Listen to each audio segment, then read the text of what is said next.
オーストラリアには毎年数十万人のアジア系の人々が移民としてやってきます。しかしオーストラリアの下院議員にとってこの数は多すぎると言います。2ヶ月ほど前、この議員は国内の高い失業率がこうした移民のせいだとしてアジア系移民の受け入れを中止するよう求めました。それが引き金となって人種論争が巻き起こり、多文化国家としてのオーストラリアのイメージが低下する恐れが生じました。またハワード首相の対応が遅れたことでこの論争はさらにエスカレートし、街中ではアジア系の人たちが罵られる事態も起きています。それ以来ハワード首相はアジア系の人々からの反発を散らそうと努めていますが、すでに手遅れかもしれません。Canberra and Australia's federal parliament, where newly elected independent MP Pauline Hanson sparked Australia's long-running racism row in just 3 seconds.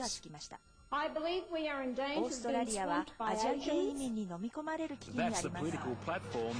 ンチップス店のオーナーであり、4人の子供を持つハンソン議員は今年初め、このような主義を掲げ、下院議員に当選しました。そして議会での初めての演説で人種についての考え方を力説しました。移民は近いうちに中止しなくてはなりません。そうすれば大抵の場合、英語も喋れない、技術も持たない移民によって私たちが飲み込まれてしまうことはないのです。That sent Australia's racism time bomb ticking, arousing Australia's angry right. がカウントを始め、怒りの抗議行動が始まりました。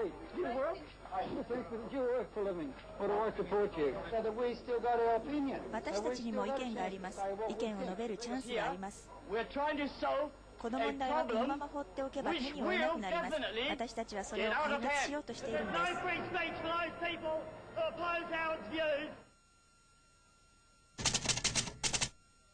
Just before being swept to office in a landslide federal election victory earlier this year, Australia's Conservative Liberal Party sacked Pauline Hanson because of her controversial immigration views. But she'd struck a chord with her Queensland electorate and won the safe Labor seat of Oxley as an independent in Australia's House of Representatives, where she pulled no punches. 94年から95年におけるオーストラリアへの移民の 40% はアジア系です。彼らは独自の文化、宗教を持ち込み、独自の居住区を作り、オーストラリアに同化しようとしません。もちろん私は人種差別主義者と言われるでしょう。しかし自分の家に好きな人を招待できるなら、自分の国にどんな人たちがやってくるかについても発言する権利があるはずです。真の多文化国家などは決して強くまとまりのある国家ではないのです。Asian migrants make up オー less スト than ラリアの総人口に占 5% め of るアジア系 Australia's 移民の割 population. 合は But with5% 以下に過ぎ unemployment ません running が、 at 失業率が 8%, Pauline 8% という Hanson 状況 blamed の the 中、 problem ハンソ on ン the 議員は毎年数 100,000 十万 Asians 人規 who 模でやって immigrate く to るアジア Australia 系 each 移民 year, にその and 責 she 任があ wants るとしていま Australia す。 out of the United さら Nations に and オー the ストラ World リアは Health 国連と Organization. WHO からも脱退するべきだと主張します。オーストラリア政府は対外援助を即刻打ち切り、その分を国内の雇用創出のために回すべきです。多文化国家主義政策を廃止することで数十億ドルの国家財政節約につながり、移民をオーストラリア社会の主流から撤退させることができます。それによって強力でまとまりのある国家への基盤作りができるのです。移民受け入れは近いうちに中止しなくてはいけません。そうすれば大抵の場合、英語もろくにしゃべることもできず、技術も持たない移民に私たちが飲み込まれてしまうことはないのです。ハンソン議員はまたアジアの近隣諸国による侵略の危険を理由に鎖国するべきだとも言います。もう時間はありません。状況を変えるのにあと10年から15年しか残っていないかもしれないのです。オーストラリアの持つ豊かな資源と世界における国の位置づけに目がつけられています。およそ2億人の人口を抱える日本や12億人の中国、10億人のインド、2億1500万人のインドネシア、そして3億人のマレーシア、こういった近隣諸国がオーストラリアの持つ豊かな資源と将来性を狙っています。手遅れになる前にオーストラリアよ、目を覚ましましょう。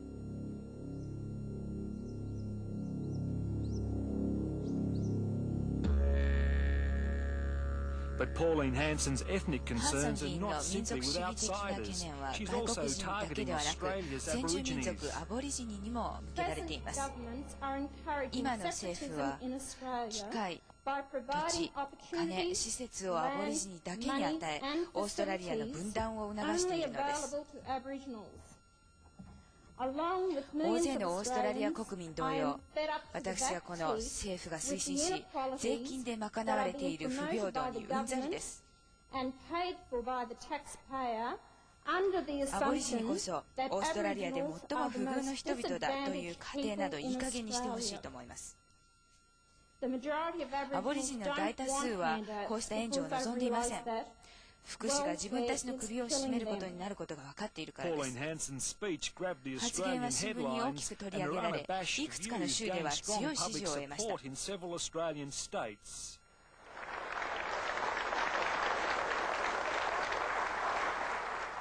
論調査によると、国民の5人に4人は彼女の発言内容を知っており、過半数近くが彼女の意見を支持しています。アジア系オーストラリア人やアボリジニはこうした動きに警戒を強め、首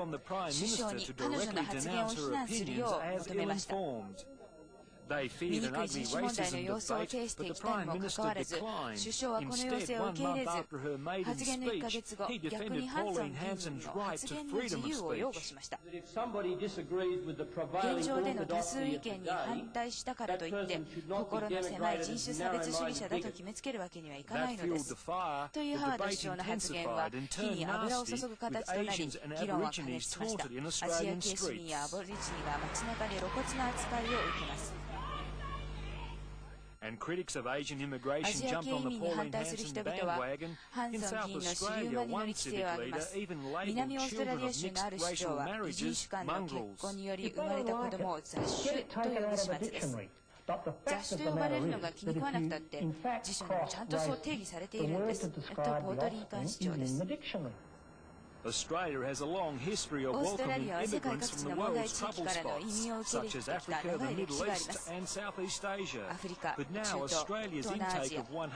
かしアジア系移民の流入が年間10万人に上っている今、オーストラリアに計画を持ち込んだ犯人にされています。ハンソン議員はアジア系オーストラリア人と犯罪、麻薬密売を結びつけています。確信を持って発言したことは取り下げる気なんて全然ありません。首相は6週間もの間、ハンソン議員については何の手も打ちませんでした。この議論をあまりに長い間放置してきてしまったんです。民主党のカーノット党首です。ハワード首相の沈黙はやがて自身に跳ね返ります。首相が直ちに事態の収拾を図らなかったことは、結果的にハンソン議員の人種差別的発言を容認した形となり、移民がスケープゴートとなり、オーストラリア人は人種差別主義者との印象を世界中に与えてしまったと批判する声があります。首相は事態が自然に収まるものと考えていました。世界中でオーストラリアのイメージが悪くなっていますよね。そんなことは思いません。きっと半年も経てば、あの時の大騒ぎは何だったんだろうということになりますよ。3ヶ月もかからないかもしれませんね。ハワード首相は今、国内外で窮地に立たされています。国内では人種問題が引き金となり、教育予算の大幅削減に対する反発が激化しています。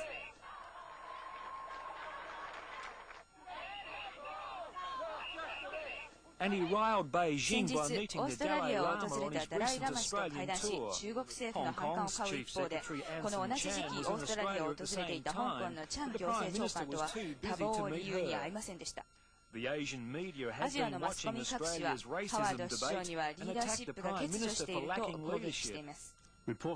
ジア系住民が唾を吐きかけられたり、家を壊されたりしているとの報道で、オーストラリアの印象は悪化していると香港の新聞です。